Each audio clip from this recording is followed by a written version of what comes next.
In their article Why Diversity Matters, Hunt, Leighton, Prince made it increasingly clear that companies with more diverse workforces perform better financially. We know intuitively that diversity matters. It's also increasingly clear that it makes sense in purely business terms. Diversity is probably a competitive differentiator that shifts market share toward more diverse companies over time.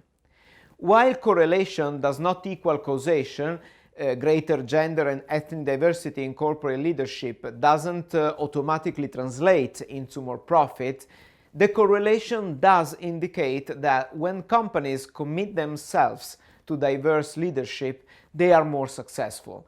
More diverse companies are better able to win top talent and improve their customer orientation, employee satisfaction, and decision making.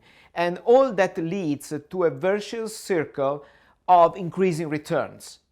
Companies in the top quartile for gender diversity are 15% more likely to have financial returns above their respective national industry medians. This in turn suggests that other kinds of diversity, for example in age, sexual orientation and experience, such as a global mindset and cultural fluency, are also likely to bring some level of competitive advantage for companies that can attract and retain such diverse talent.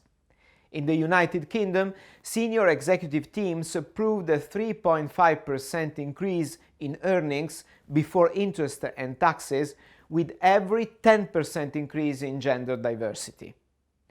Catalyst research shows that companies with more women on the board statistically outperform their peers over a long period of time.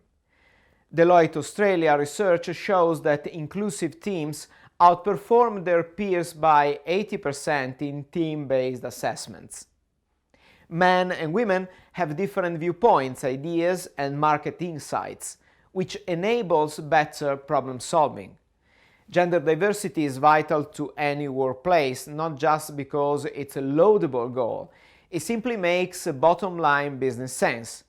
The study of more than 800 business units from 2 companies representing 2 different industries, retail and hospitality, finds that gender-diverse business units have better financial outcomes than those dominated by one gender. Gender-diverse business units in the retail company have a 14% higher average comparable revenue than less diverse business units. How much GDP do we lose because of conspiracy against women? According to the International Monetary Fund, 5% in the USA, 9% in Japan, 15% in Italy, and 34% in Egypt. After analyzing the phenomenon of discrimination, the reasons for social exclusions, and the level of inclusion in social context, the question is, what can we do for gender and LGBT equality? Effective practical solutions can be found in recent publications after the analysis of decades of practices. An example of these studies is What Works? Gender Equality by Design, written by Bonnet. Iris Bonnet is a behavioral economist at Harvard University, where she is a professor, director of the Women and Public Policy program. Gender equality is a moral and a business imperative. Behavioral design offers new solutions.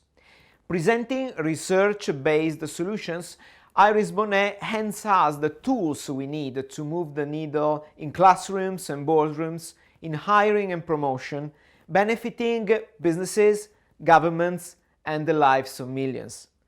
The book points out dozens of evidence-based interventions that could be adopted right now.